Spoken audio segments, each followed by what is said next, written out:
La gente desaparece todo el tiempo. La mayoría nunca vuelve a ser vista.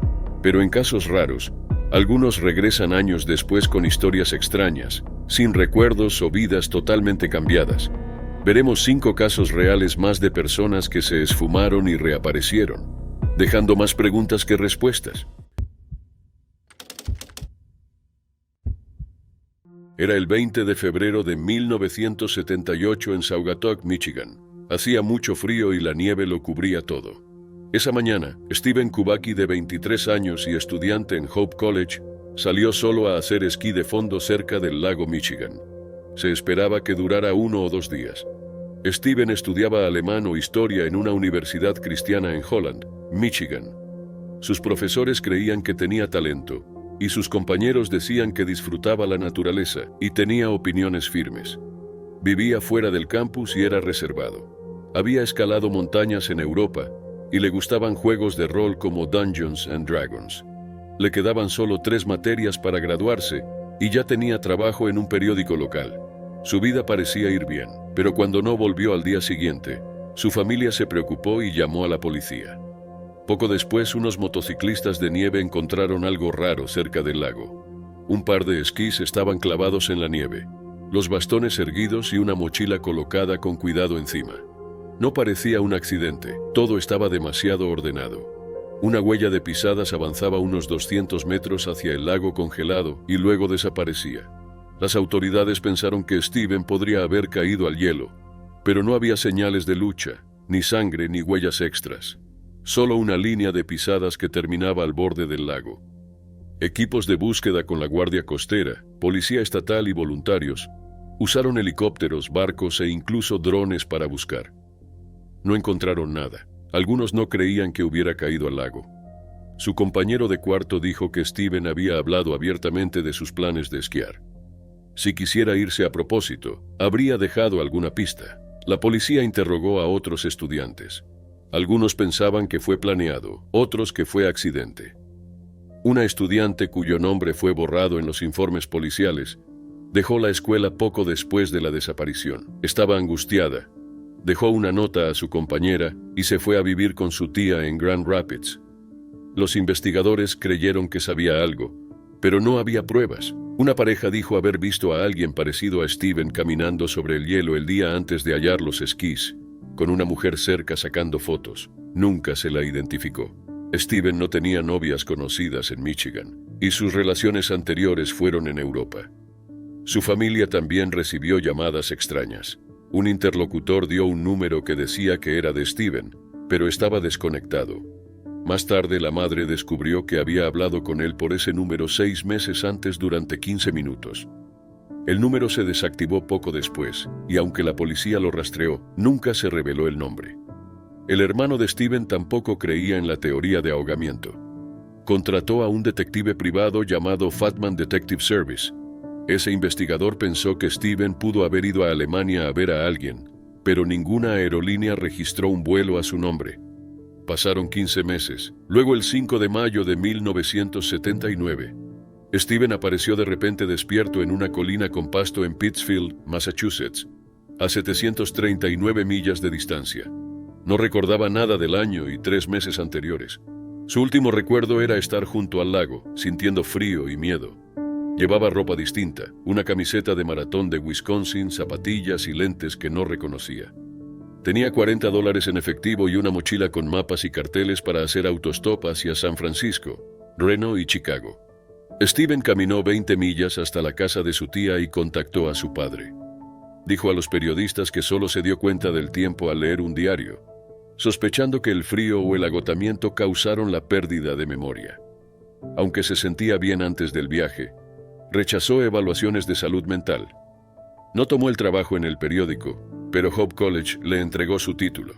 Después se mudó al noroeste del Pacífico, se hizo psicólogo y escribió un libro sobre matemáticas y existencia. Nunca habló más del suceso, ni su familia. Algunos relacionan su caso con el Triángulo del Lago Michigan, una zona conocida por sucesos extraños, barcos girando en círculos, cambios climáticos repentinos y aviones desaparecidos. Hasta hoy nadie sabe qué pasó realmente. Los esquís puestos tan perfectos, la mochila y su aparición repentina tan lejos siguen sin explicación. La historia de Steven Kubacki es uno de los casos de personas desaparecidas más desconcertantes en la historia de Estados Unidos. Era el 27 de abril de 1964 en Chicago, Illinois. Dora Fronczak acababa de dar a luz a su hijo Paul en el hospital Michael Reese. Debería haber sido un momento feliz, pero horas después, una mujer vestida de enfermera entró en la habitación de Dora, tomó al recién nacido y se fue. No era del hospital y nunca más se la vio. El esposo de Dora, Chester, estaba trabajando cuando recibió la llamada. Corrió al hospital y supo que su hijo había sido robado. Policía y personal buscaron, pero la mujer ya no estaba. Se inició una gran búsqueda. Más de 175,000 empleados postales vigilaban. El primer día, la policía revisó cientos de casas. El FBI se sumó a la investigación. La foto del bebé Paul apareció en diarios de todo el país, pero no hubo pistas claras. Era antes de las pruebas de ADN y las cámaras de seguridad. Los investigadores compararon tipos de sangre y rasgos como la forma de las orejas entre miles de bebés, pero ninguno coincidía. Pasó el tiempo. La pista se enfrió. Aún así, los Fronczak conservaron la esperanza. En 1965, encontraron a un niño pequeño en un cochecito afuera de una tienda en Newark, Nueva Jersey. Tenía un ojo morado, estaba callado y parecía de la edad de Paul.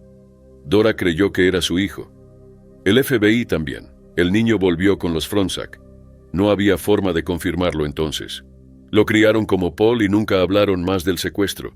A los 10 años, encontró viejos recortes y cartas ocultos en un hueco en casa. Contaban la historia del secuestro. Al preguntar, Dora admitió que era verdad, pero dijo que todo estaba bien. Pero no pudo ignorar lo diferente que era de sus padres y hermano. Las dudas persistían. Para 2012, vivía en Las Vegas y tenía su propia familia. Decidió hacerse una prueba de ADN para él y su hija. Sus padres no estuvieron de acuerdo, pero siguió adelante. Los resultados confirmaron su miedo. No era pariente de Dora ni Chester. No era el bebé robado. El caso se reabrió y la noticia se difundió rápido. Sus padres no le hablaron por más de un año. Su matrimonio terminó, pero no dejó de buscar. En 2015, con ayuda de expertos en ADN y sitios de genealogía, descubrió su verdadera identidad. Se llamaba Jack Rosenthal. Nació el 27 de octubre de 1963 en Nueva Jersey, meses antes de la desaparición del bebé Fronczak. Jack también había desaparecido. Luego encontró algo más. Tenía una hermana gemela llamada Jill. Ambos se habían perdido al mismo tiempo. Jack siguió investigando. Supo que su familia biológica tuvo problemas. Su madre tuvo problemas con el alcohol. Su padre como veterano tuvo un pasado difícil.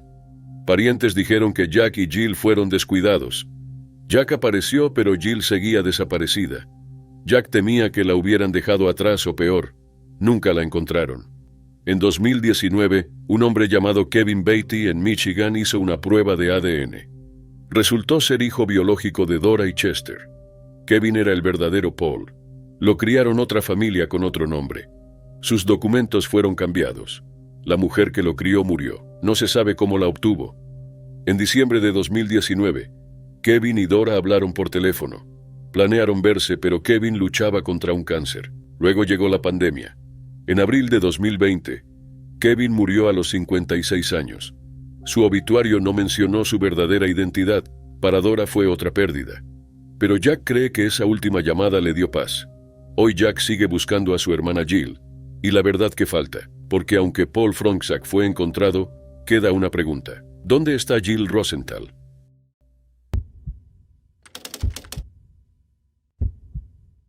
Era el 30 de agosto de 1902 en Nueva York. El doctor William Horatio Bates, un respetado especialista en ojos, tenía 41 años y era muy conocido. Tenía una sólida reputación, títulos médicos de Cornell y Columbia, y fama por su destreza quirúrgica. Ese día escribió una carta breve a su esposa Ada Seaman Bates, que estaba con su madre. Mencionaba un viaje con un exalumno, el Dr. Forge, para cirugías de cataratas y el buen pago. También decía extrañar el próximo concurso hípico. La carta parecía alegre pero extraña. pues ya estaba bien económicamente y no se entendía su entusiasmo por el dinero. Pero Aida no le dio mucha importancia. El Dr. Bates viajaba seguido por trabajo. Luego las cartas dejaron de llegar. Pasaron días, luego semanas.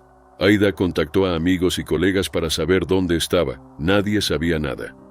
Finalmente pidió ayuda a los masones, organización internacional a la que pertenecía Bates. Ellos iniciaron una búsqueda mundial, difundiendo su foto y descripción por su red. Unas 6 semanas después, hallaron a alguien que coincidía con su descripción en el hospital Charing Cross, Londres. Estaba delgado, débil y desorientado. Amigos que lo visitaron dijeron que parecía irreconocible. Admitió no haber comido en días, aunque tenía dinero en su cuenta. Aida viajó rápido a Londres y se sorprendió al ver que no la reconocía. Aún así lo convenció de quedarse con ella en el Hotel Savoy. Durante su estancia, mencionó haber operado a un paciente con problema cerebral, pero no recordaba nada más. 2 días después, desapareció en silencio. Aida nunca lo volvió a ver. Pasó años buscándolo por Europa y Estados Unidos, pero no hubo más pistas. Murió en 1907, sin saber qué pasó realmente con su esposo. Cuando desapareció, el Dr. Bates gozaba de gran respeto. Era admirado en círculos médicos y enseñaba en hospitales destacados. Su desaparición dejó confusión. 8 años después, reapareció. Un médico en Grand Forks, Dakota del Norte, lo vio. Bates había montado una pequeña consulta y atendía pacientes. Aún no recordaba su pasado. El doctor lo convenció de volver a Nueva York y abrieron juntos una clínica. Pero ya mucho había cambiado. Su nombre no tenía el mismo peso y la medicina avanzaba. En 1917, presentó un método nuevo llamado Sistema Bates de Ejercicios Oculares. Publicó sus ideas en una revista con fama de divulgar afirmaciones no verificadas. Bates decía que muchos problemas de visión eran por estrés mental y que no hacían falta gafas. Su método incluía ejercicios de movimientos oculares, mirar el color negro y hasta mirar al sol, prácticas inseguras y sin respaldo científico. Algunos decían que ya no necesitaban gafas. Uno de sus seguidores más famosos fue Aldous Huxley, autor de Un Mundo Feliz, que promovió el método en su libro. En 1929, Bates enfrentó rechazo por difundir lo que muchos consideraban afirmaciones engañosas. Aún así, su método siguió ganando atención, y hoy algunos aún hablan de él en línea, aunque expertos lo desaconsejan. Pero su historia no terminó ahí. En 1928 ocurrió otro hecho extraño. Su hijo Charles Halsey Bates desapareció sin dejar rastro.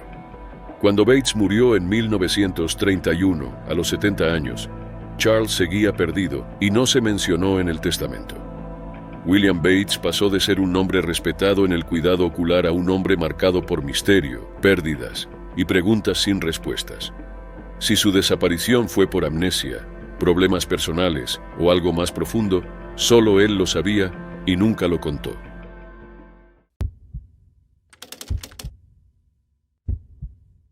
Era el 31 de agosto de 1998 en Rockhampton, Queensland, Australia. Natasha Ann Ryan, de 14 años, fue dejada por su madre en la escuela secundaria North Rockhampton State High. Natasha tenía historial de escaparse, así que cuando no volvió esa noche, su familia no se alarmó de inmediato. Pero con el paso de los días, la preocupación creció. Natasha no regresaba. La policía pensaba que se había escapado otra vez, pero algo parecía distinto esta vez. Por entonces, otras niñas y mujeres del área comenzaron a desaparecer, incluyendo una niña de 9 años y varias mujeres entre 19 y 39 años. La ciudad, con unos 68,000 habitantes, se llenó de miedo. Finalmente, la policía se centró en Leonard John Fraser, un condenado que salió en 1997, justo antes de las desapariciones. En abril de 1999, Fraser fue arrestado por otro delito y volvió a prisión. Poco después confesó haber matado a 5 personas. Uno de los nombres fue Natasha Ryan. Dijo que la conoció en un cine, le ofreció llevarla, la atacó y dejó su cuerpo en un estanque. Su familia creyó la versión. En su cumpleaños número 17 en 2001, Robert y Jenny Ryan hicieron un servicio conmemorativo. Ya habían aceptado que Natasha no volvería. Pero Fraser mintió. Natasha estaba viva, y lo había estado todo el tiempo. Desde su desaparición en 1998, Natasha vivía a solo 1 kilómetro de la casa de su madre, oculta con su novio de 21 años, Scott Black. Ella decidió huir y quedarse con él. No dejaron Rockhampton y cambiaron de casa varias veces, siempre cerca. Scott trabajaba como lechero y llevaba una vida tranquila. Natasha casi no salía. Mantenía las luces bajas y las cortinas corridas. Salió solo unas 6 veces en 4 años, siempre de noche. Aunque Fraser dijo ser responsable de su muerte, Natasha no habló. Luego explicó que se sentía atrapada por la mentira y temía las consecuencias. En 2003, poco antes del juicio por la supuesta muerte de Natasha, ella llamó a una línea de ayuda infantil. Usó el nombre Sally y dijo que alguien sería condenado injustamente. La llamada se denunció, pero no se pudo rastrear el teléfono. Después la policía recibió una carta con un número y un mensaje. Natasha Ryan está viva y segura. El 10 de abril de 2003, la policía entró a la casa de Scott Black. En un armario hallaron a una chica de 18 años. Era Natasha. Al día siguiente, la fiscalía sorprendió a todos anunciando que Natasha no estaba muerta. Su padre fue apartado para darle la noticia. Al llamar a la comisaría, una voz conocida respondió. Le dijo que era ella, Grasshopper, que lo amaba y sentía mucho. Su madre Jenny admitió que primero estuvo enojada, la odiaba, pero al verla todos esos sentimientos desaparecieron. Fraser fue absuelto en el caso de Natasha, pero siguió preso por las otras víctimas. Natasha y Scott enfrentaron sus propios problemas legales. En 2005, Scott fue condenado a 1 año de cárcel por mentir a la policía. Natasha fue multada con $1,000 y tuvo que pagar $16,000 por la búsqueda. Aún así, vendió su historia a 60 Minutos Australia por $120,000. En 2008, Natasha y Scott se casaron ante 35 invitados. Su madre asistió. La pareja vendió las fotos a Women's Day por $200,000. Luego Natasha cambió su nombre a Tash Black, se volvió enfermera y tuvo 4 hijos. Por años evitó la atención pública. El 2 de junio de 2024, casi 21 años después de ser encontrada, Natasha desapareció de nuevo. Salió caminando y fue vista por última vez cerca del campo de golf de Rockhampton. A la mañana siguiente hallaron su cuerpo. Tenía 40 años. La policía dijo que no hubo nada sospechoso en su muerte. Familiares y amigos dijeron que la vida de Natasha no fue perfecta, pero ella intentó seguir adelante. Pero construyó una vida, formó una familia y encontró una forma de empezar de nuevo, aunque solo fuera por un tiempo. Era el 20 de septiembre de 2007 en Maple Valley, Washington, un pueblo pequeño cerca de Seattle. Tanya Ryder, de 33 años, acababa de terminar su turno nocturno en un supermercado local. Ella y su esposo Tom trabajaban largas horas, combinando varios empleos para ahorrar para una casa. Esa mañana, después de trabajar, planeaba ir a su casa, descansar un rato y luego salir a su segundo trabajo en una tienda de ropa. Pero Tanya nunca llegó a su casa. A pocos minutos de llegar, su Honda azul sub se salió de la ruta. Chocó en un barranco y cayó entre espesas zarzas de moras, oculto a la vista. Quedó herida con la pierna aplastada, costillas y columna rotas, y hombro dislocado. El cinturón la sujetó y su teléfono quedó fuera de alcance. Incapaz de moverse, se concentró en sobrevivir. Tom no pensó mucho en su ausencia, pues sus horarios de trabajo los mantenían separados largos periodos. Pero cuando Tanya no apareció en su turno, un compañero llamó a Tom, quien se dio cuenta que algo andaba mal y denunció su desaparición a la policía. Pero las autoridades no lo tomaron en serio. Dijeron que Tanya era adulta y podía irse sin avisar. Tom rogó que rastrearan su teléfono, pero se negaron. Pasaron días hasta que la policía abrió una investigación. Tom sabía que ella no se iría así sin más. Finalmente rastrearon su teléfono cerca de la ruta 169 y comenzaron a buscar. 8 días después encontraron su auto a 6 metros de la carretera, escondido entre la maleza. Tanya había estado atrapada todo ese tiempo, sin comida ni agua. Sus heridas eran mortales, y estuvo consciente e inconsciente por días. La deshidratación le causaba fallo renal y el dolor era insoportable. Su teléfono sonaba con llamadas perdidas, pero no podía alcanzarlo. En su confusión imaginaba cosas. En un momento creyó ver a su perro de niña. Pasaban autos cerca, pero nadie la vio. Cada hora parecía eterna. Esperaba que alguien, tal vez Tom, notara su ausencia y recorriera su camino habitual. Pero la maleza ocultaba totalmente el auto. Estaba completamente sola. Hasta que en el 8º día escuchó voces. Al principio pensó que soñaba, pero los sonidos se acercaron, hasta que alguien gritó, «¡Está viva!». Los rescatistas la sacaron y la llevaron rápido al Harborview Medical Center. Su estado era crítico. La pierna casi no se podía salvar. Clavícula, costillas y columna estaban rotas.